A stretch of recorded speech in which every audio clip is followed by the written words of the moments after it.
Over the past century, Atlantic Baptists have seen many changes. Methods of speaking the gospel have changed, institutions have been founded with little or no monetary support, and centuries of racial barriers are being eroded. This short film will tell some of these stories. The topics presented here are ones that exemplify the witnessing, teaching, and serving of Atlantic Baptists in the context of Atlantic Canadian life. And there are many more just like these. Examples and stories of how Atlantic Baptists have led the way in the religious, social, and educational life of Atlantic Canadians.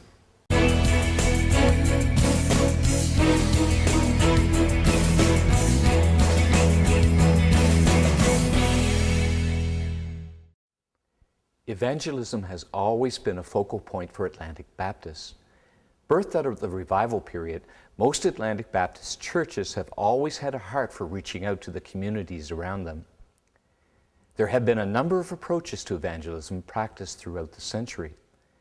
These evangelistic styles demonstrate how Baptists have creatively shared the gospel with society in each new generation. No question that throughout the whole period, preaching has been the core instrument of evangelism in Atlantic Baptist life, and I think in evangelical churches throughout Atlantic Canada. You really don't have to go too far back in our history to realize that when it comes to evangelism, the ethos in our convention has been basically that evangelism, you do evangelism by proclaiming, and it's basically been from the pulpit.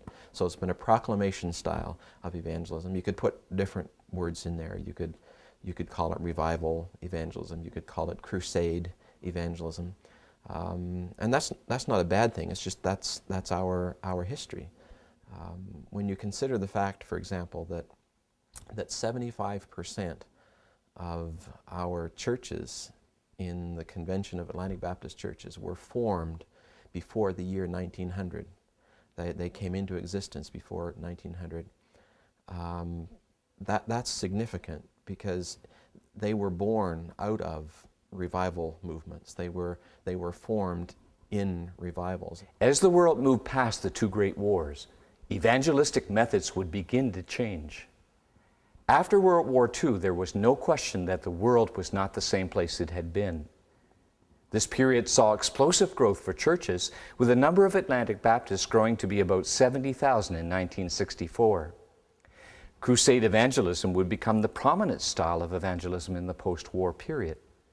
This style would see local churches teaming together to support a visiting evangelist. For an allotted period of time, this evangelist would hold crusades where people were invited to come, listen to the gospel, and respond to it publicly. If you want to have an evangelistic impact, you invite somebody to come and preach. And of course, ever since Billy Graham in the last 60 years arrived on the scene with that remarkable God-given gift that has taken him around the world and been a blessing to so many and has won so many, since then there's been a tendency, in my judgment, for churches to back off, to say if we want to have evangelism, let's have Billy Graham, or let's have Franklin Graham, or let's have Louis Palau, or let's have somebody else, which really says, let's have somebody do it for us. And I think that element in crusade evangelism has been one of the weaknesses of our witness. The Home Mission Board used to call evangelists, part-time evangelists, to go out to home mission churches, and their primary task was to preach and to bring people to salvation in Christ. And when you look at report books, at the annual report books in those early years, from 1900 up to 1950, for example, the reports that were given from the Home Mission Board about the churches was in terms of, these are the number of people who were saved, these are the number of people who were baptized, these are the number of people who came forward as a result of the preaching ministries of these home mission pastors or home missionaries, or the ones who were called to be evangelists just for the summer kind of thing. That's what they needed to do, was to go out and preach. And even the number of sermons that they preached and how many people came forward as a result of that. Atlantic Baptists began to realize that although numbers were strong, there was a need with the coming generations that the church was not filling. I think there's a growing understanding or a growing sense that the crusade evangelism, while having been an effective method, it's losing its effectiveness today. It's not that it can't still be effective, but dynamics have changed in society. Part of the reason that crusades were as effective as they were is that relationships were intact in communities, and the other factor, I think, was that there was a general understanding in society and in our culture of the basics of Christianity and just the fact that, well, God is, and you can't assume that today. I think there's a general sense of frustration with the ineffectiveness of things that used to be effective, and so there's a dissatisfaction that's creating an openness to learning and saying, yeah, there has to be something different than what we have experienced. There has to be something more than what we have been doing. So what is it? And so there's an openness to explore and to think about, these things that are coming along. Because of these changing factors, Atlantic Baptists began investing in a more personal style of evangelism. You have to help people learn some very basic lessons about how to be in touch with people in a way that relates to their context and doesn't simply impose our agenda. When I teach evangelism, for example, one of the things I say to my students is, if you're going to make an impact through your life, you must first find common ground with those you're trying to impact. If you don't find common ground, you might as well stay home. And if that means you have to make adjustments, you're simply following the Apostle Paul's rule. I am become all things to all people, that by all means I might save some. So lifestyle evangelism is different in that sense. And it certainly changes the direction in terms of evangelism as we've normally practiced it, from being a come to us to a let's come to you, or let's go to them. People are less and less, as you say, willing to respond to being preached at. And it's like, well, by what authority do you speak? That's the issue. You have to gain authority to speak into my life. And so I think the gospel really has to be moved from that type of proclamation to more a dialogue type of thing, where it's inserted in the dialogue that's encapsulated itself in a relationship. And there is an authority, I think, and it becomes a personal authority. And this is from the non-Christian perspective, that I then gain an authority to speak into their lives by genuinely caring for them and being connected to them and being a part of their lives. I think there's an integrity issue there in that, and it speaks to us as Christians that I need to be real in people's lives. I can't see them as my project. I can't have an ulterior motive. My motive always is for the best for them, and that includes talking to them about their relationship with God, but it's not, even if they don't, integrity in the relationship says that I still remain your friend. And even if they reject everything that is dear to me, I remain, their friend and remain involved in their lives. It's not, okay, you're rejecting Christ, you don't want to have anything to do with that. Well, I don't want to have anything to do with you. That just says there wasn't integrity there to begin with. But yeah, it has to move from the proclamation to the dialogue kind of thing. We kind of miss that sometimes in the Acts 2 passage. What we tend to see is Peter preaching and 3,000 people coming to the Lord. And then we read about more and more being added to the Lord daily. But in between that is this community. They devoted themselves to the apostles' teaching, to the breaking of bread, and to prayer, and praising God and enjoying the favor of all the people. So the people around this neophyte church here, they enjoyed having the church in their midst. They enjoyed the favor. The people around were favorably inclined toward this church. I think that's kind of neat. But what they were seeing was community, and no one was excluded, not even these people.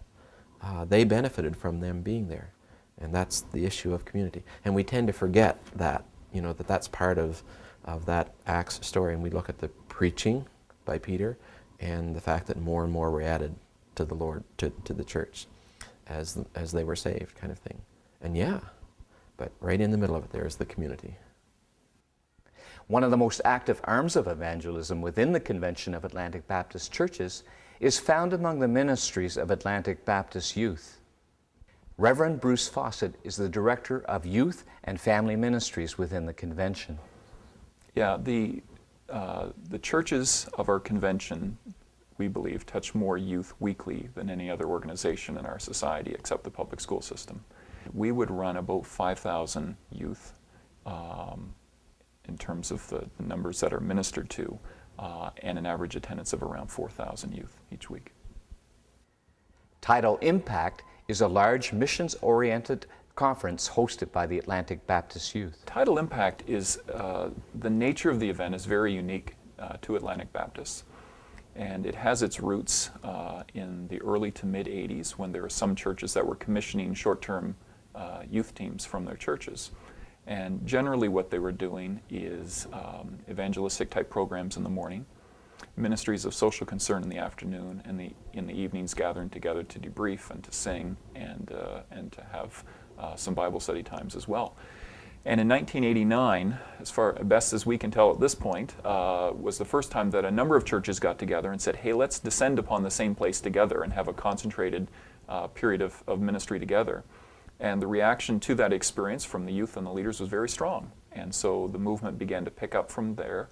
And every year or two, we would gather in a different place in Atlantic Canada. And the movement just grew each year, from 69 students in 1989 to 1,300 in 2004. So it's been a movement that's been blessed by God and significant in the lives of many young people. Over the past century, Atlantic Baptists have diversified their evangelism methods to speak to the current cultural climate. It is not that Atlantic Baptists have abandoned older methods for the next best thing. On the contrary, many tried and true methods are still used at the local church level every day. However, this diversity and willingness to listen to the voices of each generation has meant that as new methods come along, Atlantic Baptists are willing to adopt them and strengthen their relevancy in the cultural context.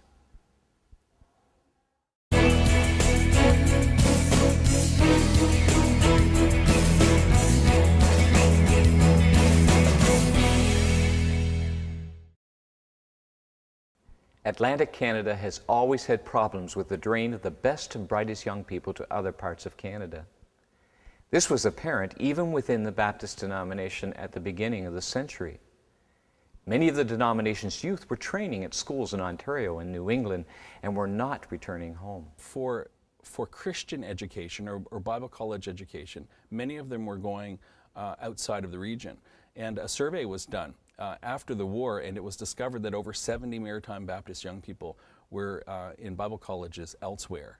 And that in itself was not perceived to be the problem, but they did not come back often.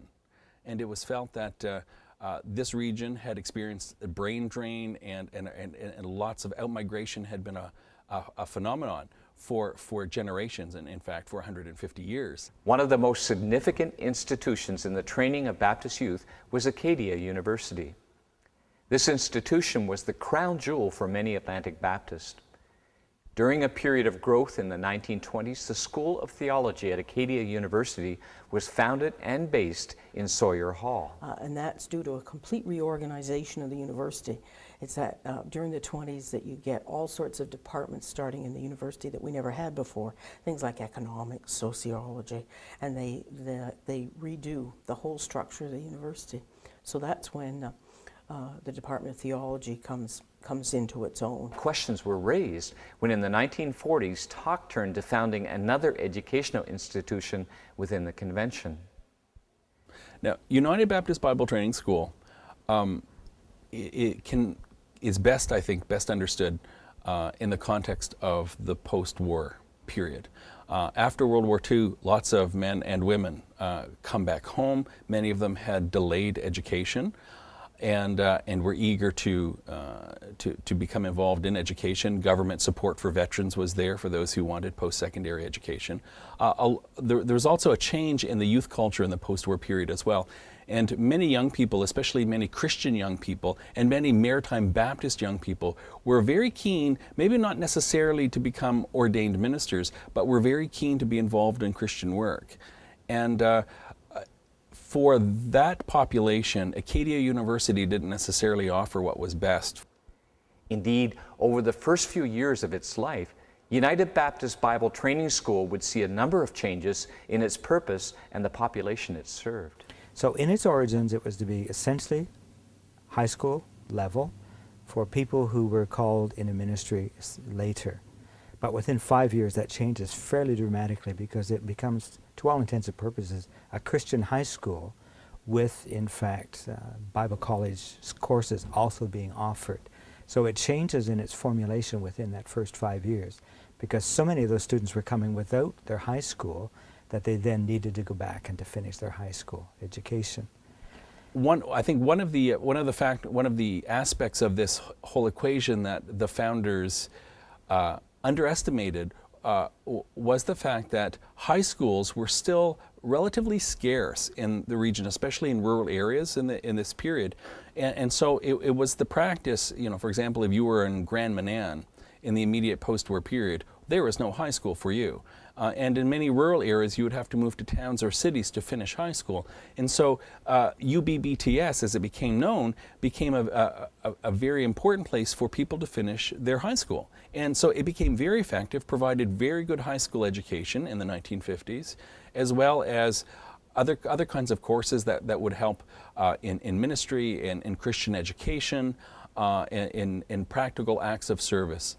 Coming out of the local church.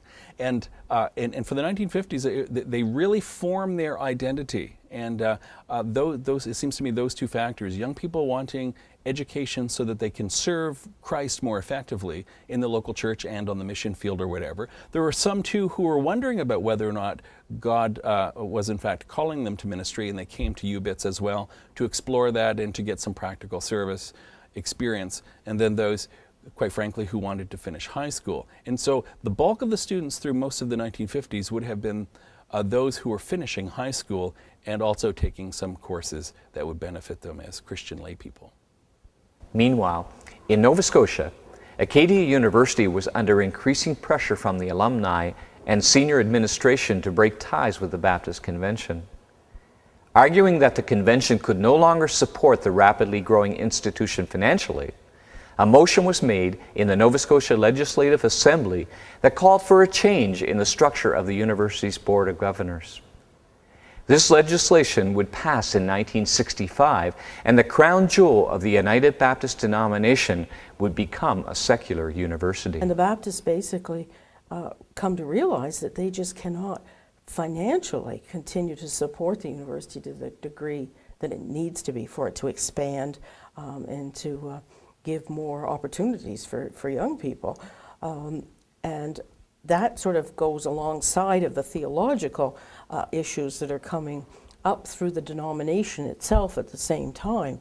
And I think Dr. Wilson would say that there's no question that there is a more conservative aspect to the denomination as we go through the 1960s. When the province took over Acadia, it in fact did not give any kind of recompense to the denomination for all that the denomination had put in over all those years. They gave us the right to build our own building on land we used to own, and only for 99 years at that. The lease is only for 99 years. But it did a favor to the denomination in that the denomination got direct control of its own theological education again, and it had essentially lost that for a period of time. So the Divinity College will then move distinctly to the theological right and will reflect the people in the pews much more than it had up until the mid-60s. With Acadia University becoming a secular university, more of the denomination's attention was given to the United Baptist Bible Training School. Over the next few decades, UBBTS was developed into a post-secondary institution where young people could receive a biblically based undergraduate degree. UBBTS becomes Atlantic Baptist College in 1970. Now, to understand that name change, we really need to go back and look at what's really going on in the 1960s. And in the 1960s, government money earmarked for education makes its way into rural areas. There's a population increase in rural areas as there was in the post-war period. Baby boomers, for example, need to be educated and in rural areas. And so high schools are being built in rural areas in maritime Canada, which meant that the flow of students from the rural areas looking to complete their high school at UBBTS began to decline. As a result, some people began to ask the question whether or not UBBTS should continue at all or in the form that it had been. And it could have gone two ways. It could have been completely redefined as a place where young people would go just for a year of practical Bible training and then move on to something else. For Stuart Murray, who became the president in the late 1960s, that was not the preferred option. And he and others envisioned a college that would be a junior arts college in the Christian tradition, rooted in the Christian tradition, as well as a college that would continue to train people in practical Christian living and Christian training. And consequently, in 1970, Atlantic Baptist College began to offer a 2-year liberal arts, associative arts program in which you could do the first 2 years of a 4-year Bachelor of Arts degree at Atlantic Baptist College. And so the name change suggests or is indicative of these broader changes. But we then moved essentially then in the mid-'80s away from the Bible College setup and dynamic very much to the Christian liberal arts institution. It's in the midst of that in the early 80s, getting the right to grant degrees from the province of New Brunswick and beginning then to do more than just the 2-year Associate of Arts, to begin to do a 4-year degree program. By the late 80s and moving into the 1990s, the degree offerings and the options for majors within the baccalaureate programs began to expand. And in addition to biblical studies, there was history, there was sociology, psychology, and even later on communication studies and a variety of other options. And so it became obvious that a name change would be desirable, not because there was anything wrong with the word college, but college actually denoted, at least in this region, the idea of a community college, or not an institution that would grant degrees, in fact. And so in 1996, the name was changed. Baccalaureate degrees, Bachelor of Arts degrees continued to be granted, and offerings were expanded, and a Bachelor of Science program was established as well. It was thought that we needed to move beyond the arts programs if we were going to call ourselves a university. So a Bachelor of Science program was added. Business was added in this period as well. And later in the 1990s, the Bachelor of Arts, the Bachelor of Education program was added as well. And what this has done is essentially provided 3 different categories of baccalaureate degrees that we offer: Bachelor of Business Administration, a Bachelor of Arts in a variety of options, and a Bachelor of Science. And with these accomplishments, it became clear that Atlantic Baptist University was in fact a university. Today, Atlantic Baptist University and Acadia Divinity College are schools that complement each other. Atlantic Baptist University offers a biblically based liberal arts undergraduate education, while Acadia Divinity College trains men and women in many areas of full-time ministry. One of the things that happened, particularly in the late 70s and early 80s, was that Atlantic Baptist College in particular made a conscious move to decide that the Bible College part of the program, which was feeding into our churches some older students who'd come for a 3-year Bible program and then go on into ministry, that would begin to shift that and really strongly stress the fact that undergraduate training at Atlantic Baptist University, graduate training and theological education, Acadia Divinity College. So that particularly from our perspective at Atlantic Baptist College in those days was a conscious move to be supportive of what was happening at Acadia Divinity College in terms of theological education. And so we encouraged a lot of our students who would do an Associate of Arts and then a degree to come along to Acadia Divinity College and finish their program here. And as a professor here, it's always been a sort of bright spot for me to see how many come from Atlantic Baptist University to become students here and to see how well they do. Because I'd spent 20 years teaching at Atlantic Baptist College, and now I'm 15 years at Acadia Divinity College. And for me, it's been important to see that kind of relationship and that kind of building.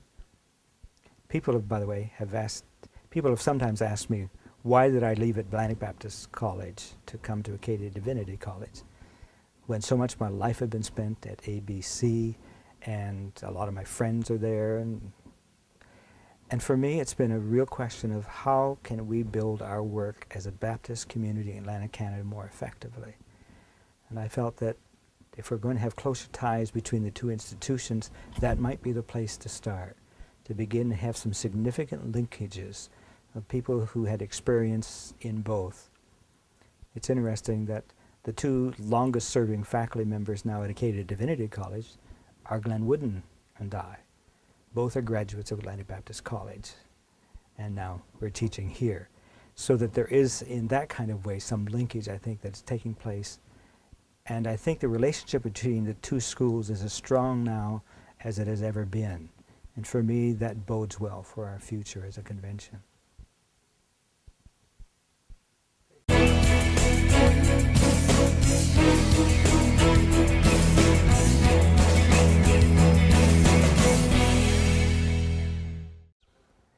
The African Baptist Association has served the thriving communities of people of African descent within the Convention of Atlantic Baptist Churches. This service has in many ways revolved around the hard work and dedication of the pastors of the AUBA. First, when we speak about the AUBA and serving within the African United Baptist Association, we're talking primarily about the pastors who have been the key facilitators of service in the churches and the community. And often that is not widely understood because the pastors not only just offer services in church or the community, but also they have been and continue to be the key facilitators in all our communities. Pastors preach the message of hope and celebration. They were instrumental in creating and maintaining the relative peace in the communities. And as you look into the history books, the pastors were key in all that transpired within the black community. In addition to serving the communities, this small association has also raised key leaders for our convention within the last 100 years. And we all in our community and even within this convention remember the late Reverend Dr. William P. Oliver. He's not only revered in our community, but he did so much for all of us, and we've just been making sure that this generation of leaders have the same kind of passion and tenacity to stay with the people, but also in our service for the Lord. So he became president of convention in 1960, and I don't think that is, readily knowledgeable within our convention, but he was one of those who embraced the opportunity and was able to get into convention work. And we want to thank him for that, because that kind of leadership is what we are still following today. And then Reverend Dr. Renfred Bryant, who became the first Associate General Secretary of Convention. We began ministry together in 1961, October the 3rd. And I well remember that when we came from Montreal, because I had never been to Nova Scotia before. And I remembered when we came along the Bedford Highway and he turned up, and I said, "How much further?" "Oh, just a little way up, just a little way up." I knew we were coming to two rural churches, but I had no idea what rural life was in Nova Scotia then. But however, it was great once I got settled in, and Ren and I really enjoyed our ministry in both Hammond's Plains, which is a very different church today, well known of course, and where our godson is the pastor. And also, Lucasville Church was just a small church with this pot-bellied stove. So, you know, coming from Montreal, everything was so different. But we worked together, and, you know, once we got to know the people, and they loved Ren, and I got busy with the girls and ladies' work. So this was a ministry together that we did. Each step of the way, it wasn't anything that Ren looked for. He never wanted position for himself, but it was the opening things that God had brought into his life. There is a Negro spiritual that comes to mind as we reflect on the past 100 years. We've come a long way, Lord. We've come a mighty long way. In addition to spiritual ministries, ABA pastors also occupied senior leadership positions in the various communities. It is important to note that behind every organization or agency that was born to serve people of African descent in Nova Scotia, pastors were in the forefront of the advocacy effort, and that still remains today. This is a demand on our pastors that has been very unique in the makeup of our AUBA and exhibits yet another strength in the serving pastors of the last 100 years. Most, if not all, the older pastors of the last 100 years had to be bivocational pastors. To have provided spiritual leadership as well as community leadership over and above their jobs and family responsibilities is indeed something to both remember and to celebrate. Reverend Dr. Donald Fairfax is one of the living legends from that era. He recalls both the joys and the challenges of the time as he pastored 2 churches while holding various government jobs. How was your time divided? Well, it was a sort of day and night job. I served a working people who were not available in the evening, during the day, and everything mainly that was done in the church was done in the evening, except for funerals. Weddings, you could always schedule those in the off hours or weekends type of thing. Funerals, of course, not having taken any vacation all those years. I never took vacation. Reserved my vacation for funerals and for other church duties that required my time during the day. I could always arrange to have a day off because that was coming to me, you see. So that worked out very well. Wherever you go in the various AUBA communities, the names of pastors, both past and present, are remembered. They have left indelible marks on people and communities with great acts of service and commitment. And some of these pastors also received home mission support to supplement their incomes. Together, we grew stronger the last 100 years. When you think of Atlantic Baptists serving their community, there are a number of programs that come to mind. Scouts, food banks, meals for shut-ins. All of these happen every day in Atlantic Canada. However, one ministry that likely does not enter the mind of most Atlantic Baptists is its support of ministry in prisons. Serving in this area every day are Baptist pastors, chaplains, and laypersons involved in everything from counseling to baking for inmates around the region. When we talk of the history connected, I suppose, with Charlie and with the Divinity College, some of this is oral history and some of it's more documented history. But the story I'm told is that early on, when Charlie was teaching clinical pastoral education, a group of students were traveling to Kentville to go to their placement, which was the sanatorium, which is the old Miller Hospital in Kentville. And one student along the way said that she had an interest in working with prisoners. And I'm told that Charlie said, well, maybe we should drop you off at the jail and we'll go to the sanatorium. And just that easy and casual, I guess. And so she did her placement there. And then from there, it's certainly grown out of that. I recall when I'd be probably 16 or 17 in a young people's group of going around the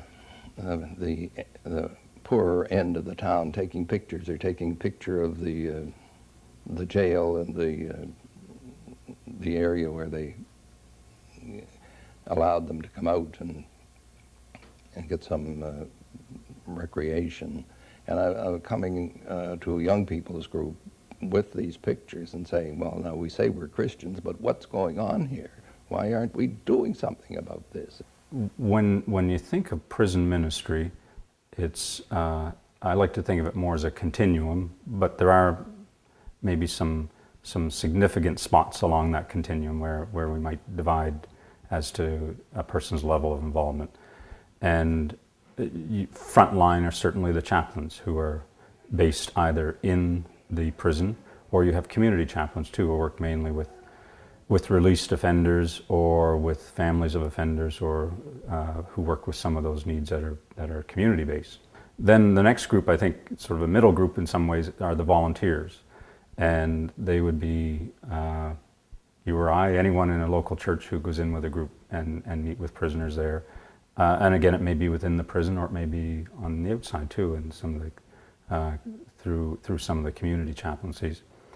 And again, there are kind of varying degrees within that. Some will go in and meet with the prisoners. Some might be involved in letter writing. Others might be involved in support to their family, or others who are in that sense. And then on the other end, you have some who might never meet a prisoner face to face, but are certainly involved in ministry as well. And these would be some of the people in different church groups who would do baking for groups going in, because that's a big part of a group going into a prison, taking in home-baked food. That's a really visible expression of care. So it's I think within those three areas, we need to see it as a very broad spectrum, that there's some who would see it as their calling in chaplaincy, and others see it as part of their Christian witness and service. And then others who may not have contact, but certainly are very supportive of the whole ministry. Prison ministry is about recognizing that all are made in God's image, that we all stand in need of God's grace, and that there are no limits to God's grace either. And when I say we all stand in need, I go back to what I said earlier, that volunteers coming in and prisoners together, we stand together in need of God's grace. And I recall kneeling to receive the elements of communion at the altar with a lifer on either side of me. And I tried to process that and thought it was very, very wonderful to be there with them on either side. But as I processed it one day, I thought, gee, maybe this young person is there even more worthily than I am. He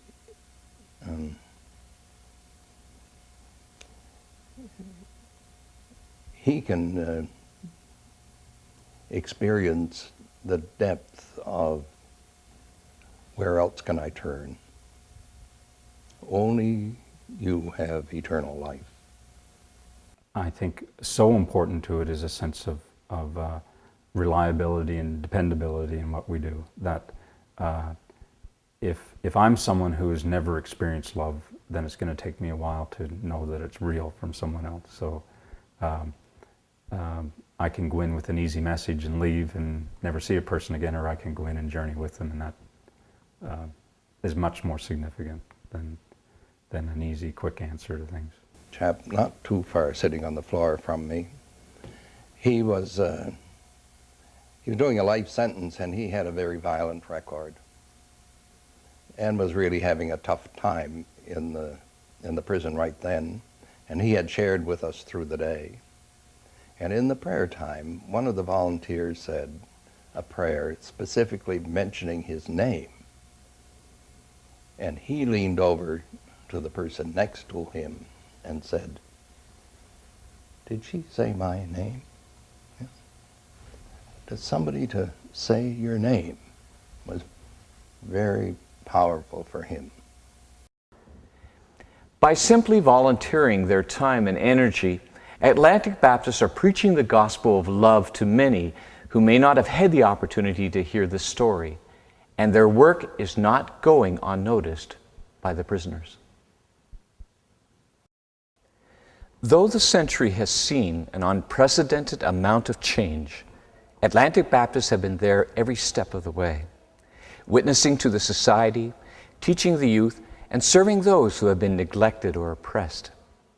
As the new century starts, may our prayer be that we will be truly stronger together.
I can remember when my name first went forward for ordination. Some people thought I was doing it to make a statement and questioned my motivation to seek ordination. But God's plan is perfect. He chose me and gifted me for this ministry. And in the end, it was the congregation of the Prince William United Baptist Church that supported me in my calling. I didn't choose to be ordained. The church chose me.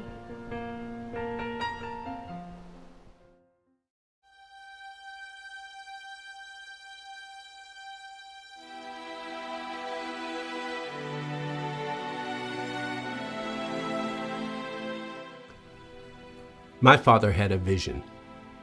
His ministries, both as the first black chaplain of the Canadian military and pastor of Cornwallis Street Baptist Church, endeared him to many people of all races. He was a pioneer and opened many doors so that others could follow. He had a vision that the world would be colorblind and that men and women of all races could serve both their God and their country together.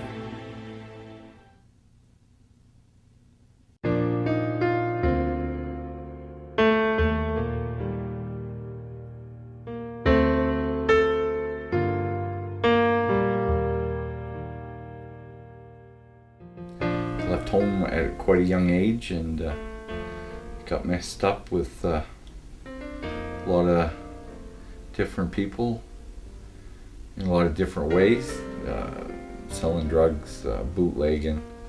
I did some time in a correctional center, and I met a person there that knew Charlie Taylor, and they took me to a street marathon. And and it started off with Charlie in Charlotte walking me down to get my hair cut and just humbling myself and letting these people love me. I had a hard time with people loving me because I would never let them love me. I didn't know anything about love.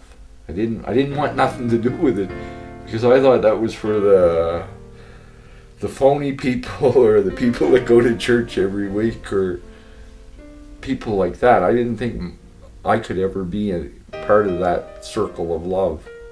And Charlie invited me into it, and I've been there ever since.